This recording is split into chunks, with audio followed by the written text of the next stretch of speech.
اللہ تعالیٰ نے نا انسان کو پیدا ہی مشقت میں کیا، یہ مشقت میں ہے۔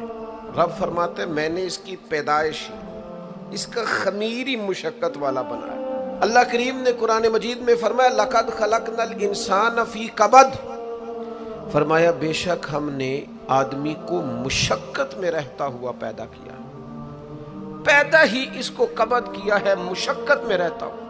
اس نے مشقت کر دی۔ ہم نہ سکون ڈھونڈتے ہیں، بس ٹھیک ہے گھر بن گیا، بس ٹھیک ہے اب میں نے بچے پال لیے، بس ٹھیک ہے۔ او بھائی تو نے آگے بڑھنا ہے، تو نے مشقت کرنی ہے، جد و جہد میں رہنا ہے۔ وقت فرصت ہے کہاں، کام ابھی باقی ہے، نور توحید کا اتمام ابھی باقی ہے۔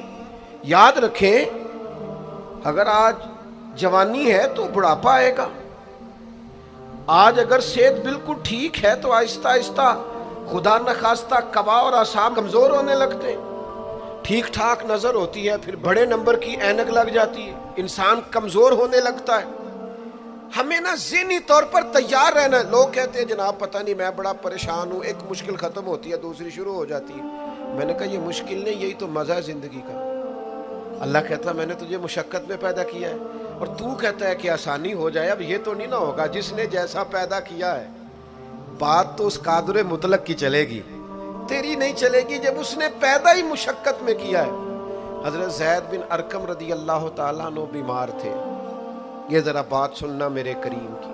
اللہ کے پیارے حبیب علیہ السلام تیمارداری کے لیے تشریف لے گئے، تو حضور سید عالم علیہ السلام نے جا کر جناب زید بن ارقم کی طبیعت کو دیکھا تو کمزوری تھی اور وہ پریشان بھی تھے۔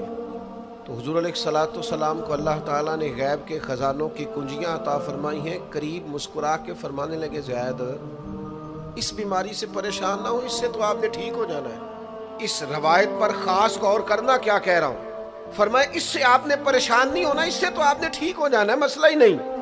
ہاں اس کے بعد ایک وقت آئے گا آپ کی آنکھوں کی بینائی رخصت ہو جائے گی اور عمر بھی آپ کی لمبی ہوگی، یعنی ایک بڑھاپا، ایک نظر چلی جائے گی۔ اب آپ یہاں غور کریں سرکار تربیت کیا کر رہے ہیں۔ حضور فرما رہے ہیں یہ جو مشکل ہے یہ تو گزرنے والی ہے، اس کے بعد جو مشکل آنے والی ہے وہ اس سے بڑی ہے۔ فرمایا زید اس کے بعد آپ کی بینائی چلی جائے گی اور عمر بھی لمبی ہوگی، تو بتائیے اس وقت کیا کریں گے۔ تو حضرت زید بن ارقم رضی اللہ تعالیٰ عنہ عرض کرنے لگے یا رسول اللہ میں اللہ کی رضا پر ثواب کی نیت سے صبر کروں گا۔ معنی کیا ہے، دکھ قبول محمد بخشا راضی رہن پیارے۔ ٹھیک ہے اگر بینائی جائے گی اور بڑھاپا آئے گا تو قبول کریں گے، رب کی رضا کے لیے ثواب کی نیت سے صبر کریں گے۔ ایسے بھی کبھی دنیا میں میدان لگتے ہوں گے کہ بیماری آئے گی، بتایا جا رہا ہے اور پوچھا جا رہا ہے کہ تو کیا کرے گا، تو بتا رہے یا رسول اللہ صبر کروں گا، تو نتیجہ بھی وہیں بیان ہو رہا ہے، یعنی سارا سودا نقد و نقد۔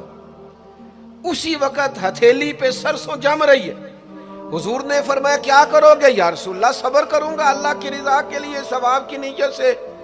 تو حضور فرمانے لگے اگر تو صبر کرے گا تو پھر نتیجہ سن، اللہ تجھ سے حساب نہیں لے گا، بغیر حساب ہی جنت عطا کر دے گا۔